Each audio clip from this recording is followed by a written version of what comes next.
ये है नंबरदारों के नए जवाई जी और ये है हमारा सुंदर सा दूल्हा दुल्हन का जोड़ा। यहाँ पर हो रहा है हमारी न्यू दुल्हन का, न्यू ब्राइड का मेहंदी के लिए मेकअप। और आज है हमारे चाची जी का बर्थडे।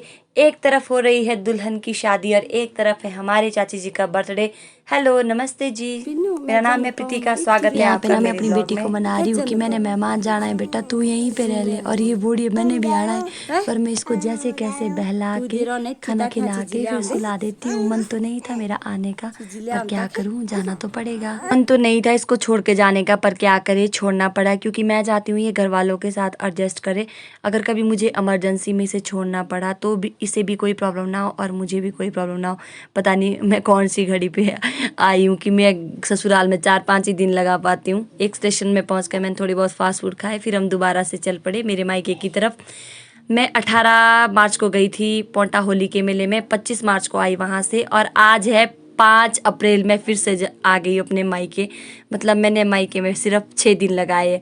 और हम यहाँ पे चाचू चाची के साथ बैठे। चाची जी को हमने बर्थडे विश किया क्योंकि आज हमारे चाची जी का बर्थडे है। एक तरफ है हमारी, एक उनका नाम पूनम है, मेरी फूफी है वो, उसकी आज शादी है। मेरी ही मुझसे छोटी है वो, लेकिन मेरी फूफी लगती है, हमारी जॉइंट फैमिली है ना, तो इसीलिए मेरी फूफी है। और ये एक तरफ है हमारे चाची जी, इनका नाम भी पूनम है, इनका आज बर्थडे है। तो इन्होंने आज यहाँ पर बर्थडे सेलिब्रेशन का इंतज़ाम किया था, तो हम भी बर्थडे पार्टी में पति पत्नी शामिल हो गए, जो कि बहुत शानदार बर्थडे पार्टी थी। यहाँ पे आप देख सकते हो कि चाची जी कितने सुंदर लग रहे थे आज अपने बर्थडे पे। यहाँ पे लगा था कथा का मंडप। मुझे अपनी शादी की याद आ गई कि मेरी शादी वाला मंडप भी यहीं लगा था जब शाम को कथा हुई थी। ये एक दुख ना मुझे हमेशा रहेगा कि मैं अपनी शादी के टाइम ब्लॉगिंग क्यों नहीं करती थी, क्योंकि तब इतना ट्रेंड नहीं था। तब लोग बहुत ज़्यादा मजाक बनाते थे कि इतनी इतनी बातें भी वही सोशल मीडिया पे डाल रहे, और आज ऐसा ट्रेंड है तो फिर आज बनाना बनता है। यहाँ पर देख सकते हो आप, यहाँ पे हमारी दुल्हन का हो रहा था फ़ोटोशूट, मेहंदी वाला फ़ोटोशूट। ये है हमारी आज की दुल्हन, जो हमारे मेरे बाद 15 लड़कियां मेरे मायके में शादी करने के लिए रह गई थी। आज ये 15वीं जा रही है, इसके बाद 14 रह जाएगी। उसके बाद हो रहा था यहाँ पे मेहंदी फंक्शन, महिला संगीत। यूट्यूब पे बैकग्राउंड म्यूजिक को मुझे म्यूट करना पड़ा क्योंकि अपनी मर्जी से हम कुछ भी नहीं चला सकते इसमें दूसरों का, क्योंकि हमें इस मेहंदी वाले फोटोशूट के बाद यहाँ पर हमारी ब्राइडल हो रही थी तैयार। सॉरी, हल्दी वाले फोटोशूट के बाद अब मेहंदी के लिए तैयार हो रही थी। इसके बाद इसकी मेहंदी होने वाली थी। तो मैं अभी अपने टाइम की, जब मैं स्कूल में पढ़ती थी, गांव में रहती थी, तो मैं टॉप मेहंदी लगाने वाली थी। अब तो मुझे कुछ नहीं आता, मैं भूल गई हूँ। हाथ की प्रैक्टिस है ना, ये भी भूल जाते। काफ़ी समय हो गया जब मैंने मेहंदी नहीं लगाई, लेकिन इसका मन था कि मैं इसको मेहंदी लगाऊँ, तो मैंने जैसे कैसे इसको बेचारी को पूछ दिया। तब क्या करें, मेरी फ्रेंड भी है, मेरी फूफी भी है, अब इसने बोला तो मैंने इसकी मेहंदी लगा दी जैसी कैसी भी। ये है हमारी प्यारी सी शरीफ सी दुल्हन। मेहंदी लगने के बाद मैं चली गई थी सोने, और सुबह मैं थोड़ी सी देर से उठी क्योंकि रात को बहुत लेट सोए थे। जब तक मैं सोकर उठी, यहाँ पर पार्लर वाली आई थी इसे सजाने के लिए। ये लोग पलक ब्यूटी पार्लर है शिलाई में, वहाँ से आए थे। तो यहाँ पर हमारी दुल्हन हो रही थी तैयार, और कन्याएं भी हो रही थी तैयार, जिन्होंने जाना था दुल्हन के साथ रोडू। अच्छा, मैं आपको बता दूँ तो जो ये मेरी फूफी है, हमारी दुल्हन जो है, ये रोडू जा रही है। और उसके बाद हमने किया नाश्ता और हो रही थी यहाँ पे विदाई, क्योंकि जो रोडू से बारात आई हुई थी वो शाम को शिलाई रुकी हुई थी, घर पे आने का कोई मुहूर्त नहीं था। अच्छा, तो हम लोग जा रहे थे मंदिर, क्योंकि ये शादी मंदिर से हो रही थी। सारे लोग हम बैठ गए गाड़ी में और चल पड़े मंदिर। शिलाई के साथ एक मंदिर है गिरनौल, वहाँ पे शादी हो रही थी, क्योंकि ये उन लोगों के लिए सुइटेबल था और हमारे लिए भी। हम पहुँच गए अपनी डेस्टिनी पे। और ये है हमारे डैशिंग से दूल्हे राजा जी हमारे। वैसे तो पहाड़ी भाषा में कहा जाए ये मेरे नाना जी लगते हैं, लेकिन मैं इन्हें फूफा जी कह के बुलाऊंगी। और यहाँ पे पहुँच गई है रोडू वाली बारात। ये शाम को मूनलाइट होटल है शिलाई में, वहाँ पर रुके थे। उसके बाद मैंने और मेरे पति ने पूनम को शगुन दिया और इसे बहुत सारी बधाइयाँ दी कि आपका वैवाहिक जीवन सुख में बीते। यहाँ पर हो रहा है हमारे दूल्हा दुल्हन की वरमाला हो रही है। इनके दोस्तों ने इन्हें ना बहुत ज़्यादा ऊपर ले गए थे उठाकर, और हमने दुल्हन को उठाया ही नहीं। फिर बाद में इनके दोस्त थक गए और इन्होंने दूल्हे को नीचे रख दिया, और उसके बाद हुई वरमाला।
दूल्हे की सालियों ने तो भाई खूब लूटा दूल्हे को। पहले तो गेट के पास लिए बहुत सारे पैसे, फिर जब पहला फेरा रुकवाया दूल्हे का तब भी बहुत सारे पैसे लिए। सालियों की तो कर दी थी जीजाजी ने बल्ले बल्ले। ये हो गई शादी संपन्न। आप दोनों को वैवाहिक जीवन की बहुत शुभकामनाएं। उसके बाद इन्होंने सूर्यदेव को अर्घ्य दिया और ये है हमारे प्यारे से दुल्हा दुल्हन। आप भी इन लोगों को शादी की बधाई दे सकते हैं कमेंट करके। शादी संपन्न होने के बाद सभी चले गए लंच करने। दूल्हा दुल्हन भी यहाँ पर हमारे लंच कर रहे थे और हम लोगों ने भी लंच करना चाहा इसके बाद, क्योंकि हमने ना घर भी आना था। प्राणिका को भी घर पे छोड़ रखा था तो हमने घर भी आना था। यहाँ पे आप देख सकते हो दादू चाचू और के साथ फिर मैंने भी लंच कर लिया। तो लंच करने के बाद फिर हम चल पड़े घर की तरफ। प्राणिका को बेचारी को घर पे छोड़ रखा है, उसका भी बड़ा मन था आने का। यहाँ पे चाचू ने हमें शिलाई छोड़ दिया था और हमें शिलाई से बस मिल गई थी घर आने के लिए। आपको मेरा ये ब्लॉग कैसा लगा प्लीज़ मुझे कमेंट करके बताइएगा और लाइक कमेंट और शेयर कर दीजिएगा। लास्ट में मैंने दूल्हा दुल्हन की वीडियो डाली है और यहाँ पर है हमारी बिटिया बेचारी जो यहाँ पे मज़े से खेल रही थी अपनी माँ के बिना। अगर इसको बोलते तेरी माँ कहाँ गई थी तो बोल रही थी बस में गई है। यहाँ पे बंदी ने कर दी मेरे को नमस्ते।